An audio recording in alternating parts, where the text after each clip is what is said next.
Hello everyone, welcome back to my YouTube channel Mathematics with Aly Zubair. In my previous video I explained that how you can solve any two linear equation by Cramer's rule. Today we will discuss some more example related to Cramer's rule so that things will be clear to you. I have added the link of my previous video in the description. You can also go through that video as well. So let's start the topic. Let me take an example. Let's take an example that 2x plus 3y is equal to 2, 3x plus 4y is equal to 10. So let's suppose we have to solve this example. तो इस example को solve करने के लिए first of all we need a matrix A. Matrix A क्या होगा? एक constant का एक मैट्रिक्स होगा. So let's A is equal to, हम क्या करेंगे, कांस्टेंट का एक मैट्रिक्स बनाएंगे. What are my constant? My constants are 2, 3, 3 and 4. So 2, 3, 3 and 4 का एक मैट्रिक्स बनेगा. 2, 3, 3 एंड 4. नाउ अब क्रेमर्स रूल जब आप यूज़ करते तो आपको सबसे पहले क्या चाहिए होता है? ए चाहिए होता है. Then the next thing is आपको मैट्रिक्स ए एक्स चाहिए होता है, ए वाई चाहिए होता है. क्योंकि ए एक्स की मदद से आप क्या निकालेंगे? एक्स की वैल्यू निकालेंगे. और ए वाई की मदद से आप क्या करेंगे? वाई की वैल्यू निकालेंगे. तो ए एक्स जो मैट्रिक्स होगा वो क्या होगा? ए एक्स की मैट्रिक्स में आप क्या करेंगे? ए का जो मैट्रिक्स आपके पास पहले से गिवन है, दिस वन, ये जो ए का मैट्रिक्स है उसमें जो फर्स्ट कॉलम है दिस वन, उसमें आप क्या करेंगे? ये वैल्यूज़ पुट करेंगे जो आपके इक्वेशन के राइट साइड पे, जो आपका मैट्रिक्स बी बनाते हैं. मैट्रिक्स बी मेरे पास क्या है? Matrix B is 2, 10. ठीक है, 2, 10 को आपने क्या करना है? पहले कॉलम में पुट करना है. 2, 10 और 3, 4 इसी तरह रहेगा. टू फाइंड ए वाई में आपने क्या करना है? सेम प्रोसेस करना है but in the second column, इस कॉलम में करना है. सेकंड कॉलम में आपने क्या करना है? मैट्रिक्स बी को पुट कर देना है. सो क्या हो जाएगा? 2, 3 उसी तरह रहेगा एंड 2, 10 मेरे पास क्या आ जाएगा? इधर आ जाएगा. सो मेरे पास सारा प्रोसेस हो गया. एक ए आ गया, एक्स आ गया, ए वाई आ गया. Now I have to find a determinant. So A to find a determinant आपने क्या कर लेना है? सिंपल डायगोनल एंट्रीज को मल्टीप्लाई कर दे, फिर माइनस सेकेंडरी क्या करते? 2 क्या बनेगा? 2, 4 माइनस 3 इंटू 3. तो ये क्या बनेगा? 2, 4 8 माइनस 9.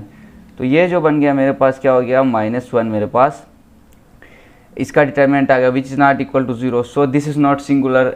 दैट मीन मैं इसका क्या निकाल सकता हूँ? इन्वर्स निकाल सकता हूँ and I can solve this question as well. जब यहाँ पे आपका ए डिटर्मिनेंट, लेट सपोज अगर ए डिटर्मिनेंट आपका क्या आता है? 0 आता है, तो डेट मीन कि ये सिंगुलर है. ठीक है, अगर सिंगुलर है तो आप इसको सॉल्व नहीं कर सकते. अगर a determinant is not equal to 0 that mean non singular है. सो आप इसको तभी सॉल्व करते कि जब ए डिटर्मिनेंट 0 के बराबर ना हो. So what is my ex? From Cramer's rule जो मैंने पहले सॉल्व किया था, my ex is determinant of A x divided by A determinant. So what is determinant of A x? This is my A x and determinant of A x 2 into 4 and 10 into 3. तो आप कर ले क्या हो जाएगा? 2 into 4 minus 10 into 3 divided by my A determinant is -1. So ये क्या हो जाएगा? 8 minus 30 divided by -1. So this is equal to -28 divided -22 divided by -1. So minus minus से cancel and my x is 22. So x की value मेरे पास क्या आ गई? 22 आ गई. सही है. So now I have to find the value of a y value. So a y का determinant divided by a determinant. To find a y, so we have to take determinant of a y divided by a determinant. What is my a y determinant? Multiply these both 2 into 10 minus 2 into 3. So divided by determinant of a is -1. So what is this? 2 into 10 20 minus 2 into 2 4. 20 minus 4 divided by -1. This is equal to 16 divided by -1. This is equal to -16. So my x is this x is 22 and my y is -16. So this is how you solve any two linear equation.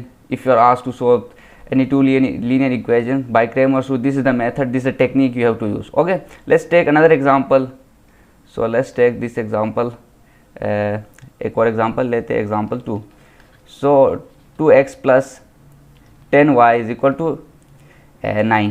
Okay, so 3x plus 2y is equal to 1. तो यहाँ पे भी आपने क्या करना है? Matrix A बनाना है. Matrix A is equal to matrix A is 2, 10, 3, 2. Okay, what is my Ax?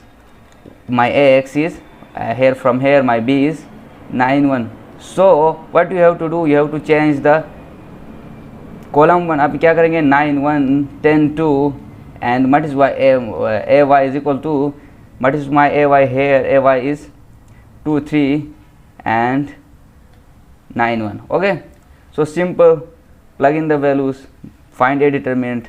What is my determinant? 2 into 2 minus 3 into 10. So this is equal to 4 minus 30, this is equal to minus 26. Okay, what is my determinant of Ax? Determinant of Ax is 9 2 is 18 minus 10. So this is equal to 8. What is my determinant of Ay? Determinant of Ay is 2 1 is 2 minus 3 9 is 27. So this is equal to minus 25. Okay, so इस सारे values आपके पास आ गए. Simply you need to plug in the values. So from here मैं क्या कर सकता हूँ, x is equal to determinant of x divided by determinant of a. Okay, what is my determinant of x? My determinant of x 8. 8 divided by what is my determinant of a minus 26. Okay, this my, so आप यहाँ से इसको lowest term भी convert कर सकते हैं. ठीक है, तो ये काम आप खुद कर लीजिएगा. what is my determinant of, what is my y? y is determinant of a y divided by a determinant. So what is my determinant of a y? My determinant of a y is this minus 25. So minus 25 divided by determinant of a is minus 26. तो minus minus से cancel हो जाएगा. My value my y is 25 divide by 26.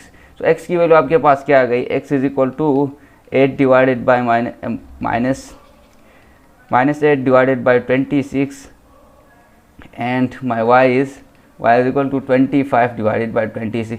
So जितने भी आपके पास इस type के questions होते हैं क्रेमर रूल से सॉल्व करने के लिए, इक्वेजन आपके पास, इक्वेजन में वैल्यूज चेंज होंगी सिर्फ, बाकी सारा का सारा प्रोसेस और मेथड क्या हो जाएगा आपके पास सेम रहेगा.